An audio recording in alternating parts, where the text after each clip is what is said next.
По повикот на лидерот на опозицијската ВМРО-ДПМН Христијан Мицковски да се прогласи нова вонредна состојба на територијата на целата држава, од кабинетот на шефот на државата Стево Пендаровски одговорија дека тоа е можно само ако има простор меѓу партиите за датумот на избори.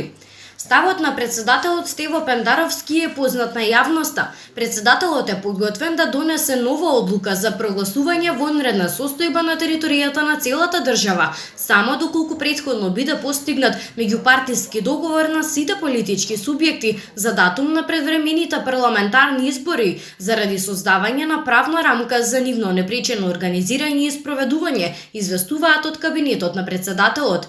Мицковски пак на вчерашната пресконференција го повика Пендаровски да ја продолжи вонредната состојба, нагласувајќи дека партијата има два услови да учествува на изборите: подготовка на протоколи за заштита на здравјето на граѓаните и услови за фер и демократски инклузивни избори, а тоа е распоредување на наблюдувачка мисија на ОПСЕ од ИХР. Тоа значи дека првиот ден, кога наблюдувачката мисија на ОПСЕ и ОДИХР ќе бидат во Македонија, веднаш по одржаната нивна прва пресконференција, следниот ден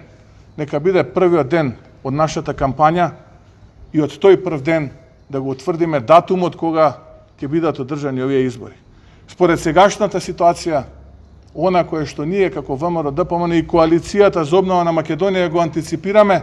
првата возможна дата е средината